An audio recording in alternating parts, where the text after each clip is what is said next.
भाई साहब नमस्कार, मैं दुर्गेश विस्तार न्यूज चैनल से। एक तरफ आरएसएस कई प्रमुख कार्य कर रहा है, कार्य करने की योजना बना रहा है इस बैठक में, वहीं दूसरी तरफ थोड़ा राजनीतिक सवाल है मेरा।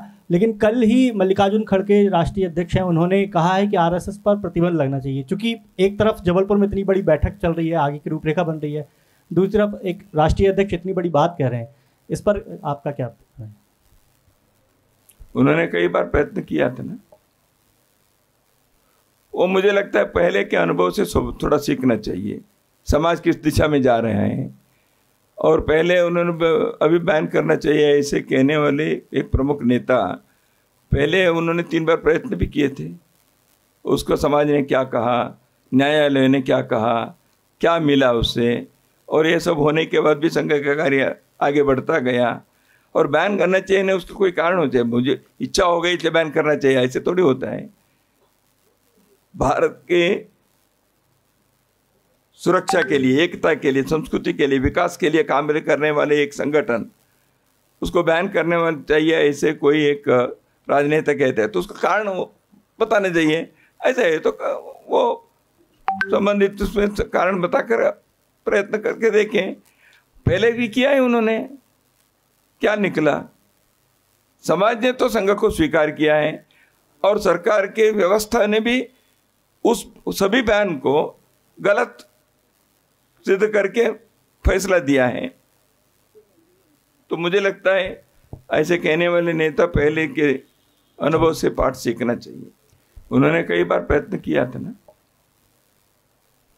वो मुझे लगता है पहले के अनुभव से थोड़ा सीखना चाहिए, समाज किस दिशा में जा रहे हैं।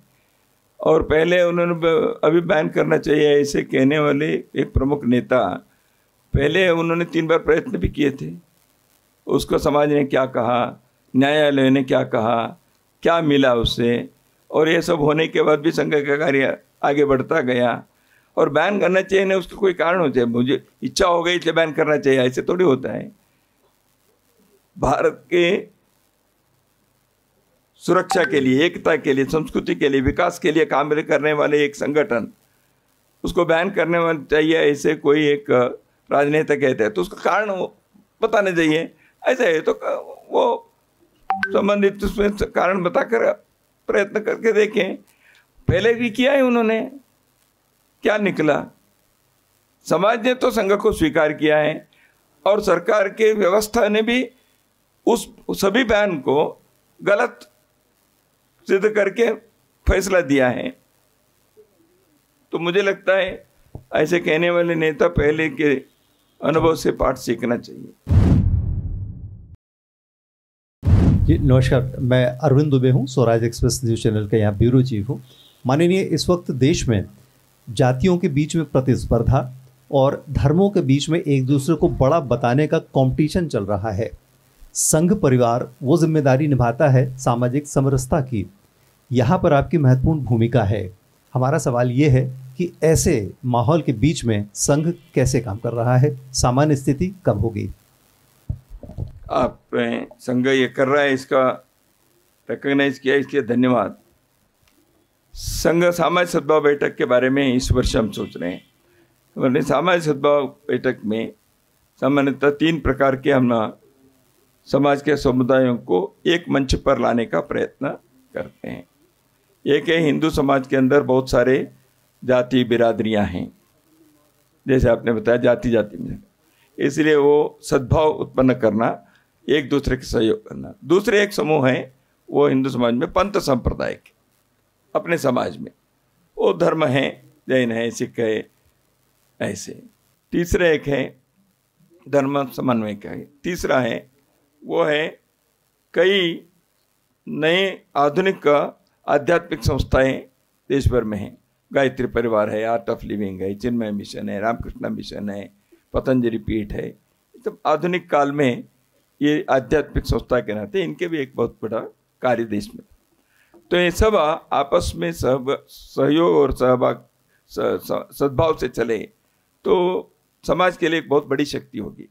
विशेष करके आपने जो कहा जाति में संघर्ष जितने भी हो रहे हैं, जिन्होंने अध्ययन किया उनको समझ में आएगा, हमने भी अध्ययन किया है।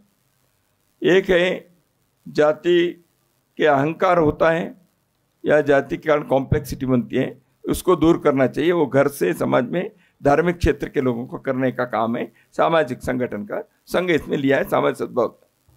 दूसरा एक है राजनीतिक क्षेत्र में दुर्भाग्य से चुनाव और बाकी सब चीज़ें जाति के नाम पर होते हैं, और जो भी जाति के विरुद्ध में कहते हैं वो भी प्राइवेटली यही कहते हैं कि ये जाति का हुआ, ये जाति का हुआ। तो जाति आदमी को छोड़ नहीं रही है, इससे बाहर आना है। यही तो संघ ने 100 साल से प्रयत्न हम कर रहे हैं। इसे संघ के कार्यकर्ता जाति से पहचान नहीं लेते हैं, तो ये समाज में कैसे लाएं? देखिए, सामाजिक और धार्मिक और राजनीतिक ये तीनों क्षेत्र के नेतृत्व और संस्था चलाने वाले लोगों का कार्य है। इसे संघ सामाजिक सद्भाव के ये कार्य के लिए इस वर्ष विशेष आग्रह करके एक एक ब्लॉक के स्तर पर, खंड के स्तर पर भी हम इकट्ठे आए। हम सबकी समस्या क्या है, एक दूसरे का सहयोग कैसे करें, ये हम विचार करें, ये हम प्रयत्न कर रहे हैं। तो इस दृष्टि से हमारा प्रयत्न तो जारी है, और संघ के प्रयत्न से कई जगह पर सुधार भी हुआ है। मैं कहूँगा कि तमिलनाडु में कुछ वर्ष पूर्व 2 जातियों के बीच झगड़े हुए, संघ के कार्यकर्ता ने उस झगड़े को निपटा। अरुणाचल प्रदेश में, यहाँ प्रदीप जोशी बैठे हैं, उस समय वो वहीं थे। 2 समूह में, जनजाति समूह में आपस में थोड़ा मतभेद हो गया, थोड़ा सा बड़ा हो गया, मनमुटाव हो गया। तो लेकिन संघ के वहाँ के कार्यवाह ने दोनों के प्रमुखों को बिठाकर सुलझाए। देखो भाई, आप झगड़ा क्यों करना इसमें? तो ऐसे शांत स्थान पर सामाजिक नेतृत्व वहीं वहीं करना पड़ता है। देखिए, इसको कोई हम बड़े इस पर जाकर भाषण देने से स्थानीय स्तर की समस्या हल नहीं होती। इसलिए प्रत्येक स्थानीय स्तर के सामाजिक, धार्मिक और राजनीतिक नेतृत्व के लोग इस विषय में ये राष्ट्रीय कर्तव्य करके करना है। लेकिन कौन करें? संघ ने इस चीज सोचा, who should bell the cat.